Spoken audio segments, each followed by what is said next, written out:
In the arrangement shown in figure, neglect the masses of pulleys and the string and also friction activation of blocks in இந்த அரேஞ்ச்மெண்ட்டில் masses of புள்ளிஸ் நெக்லிப்ட் சொல்லியிருக்காங்க. அதே மாதிரி string அசுலஸ் அதே மாதிரி என்னென்னா உங்களுக்கு ஃப்ரிக்ஷன் இதையும் நெக்லிப்ட் சொல்லியிருக்காங்க. புள்ளிஸோட மாசு ஸ்ட்ரிங்கோட மாசு அதே மாதிரி ஃப்ரிக்ஷனையும் நெக்லிப்ட் சொல்லியிருக்காங்க. இப்போ இதில் பொறுத்த வரைக்கும் உங்களுக்கு வந்து சின்ஸ் சேம் ஸ்ட்ரிங் அப்படிங்கும்போது உங்களுக்கு டென்ஷன் வந்து சேமாக இருக்கும். ஸ்ட்ரிங்கோட டென்ஷன் வந்து எல்லா இடத்துலையும் சேமாக இருக்குது. காரணம் என்ன அப்படின்னா உங்களுக்கு வந்து string is same throughout. So A1 A2க்கு வந்து நம்ம axis block A and B எடுத்திருக்கோம்.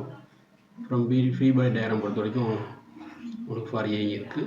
ஸோ இதில் ஃபார் ஏ வந்து உங்களுக்கு என்ன கிடைக்கும், M1G வந்து downward since the body that is black A is moving downward minus T is equal to mass of the black A into axis black A.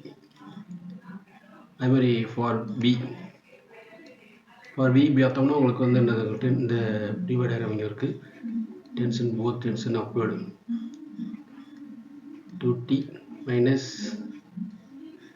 M2G is equal to M2A2. Consider this is equation number 1, this is equation number 2. இந்த dotted பாக்ஸில் கொடுத்துருக்கோம் பார்த்தீங்களா, இதில் வந்து பார்த்தோன்னா both tensions are downward. ஓகேவா? So வந்துட்டு என்னன்னா உங்களுக்கு வந்து அதாவது இந்த செக்ஷன் அப்படி இங்கே கொடுத்துருக்கேன்.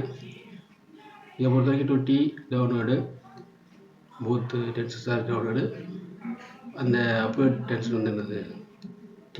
So 2T minus T is equal to 0. அப்போ 2T minus T equal to 0, T equal to என்னது 0. T 0 ஒன்று சப்ஸ்டிட்யூட் பண்ணுறோம் ஈக்குவேஷன் 1லேயும் 2லேயும். அப்போ ஈக்குவேஷன் 1 becomes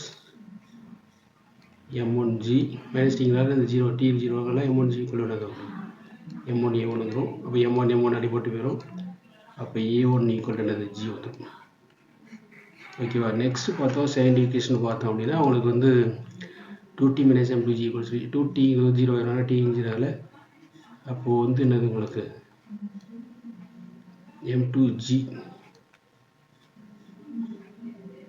equal to என்னது உங்களுக்கு minus M2G equal to M2A2 வருது. ஓகேவா? அப்போ M2 அடிபட்டு போகுது. அப்போ A2 equal to minus G. So A1 equal to G, A2 equal to minus G வருது.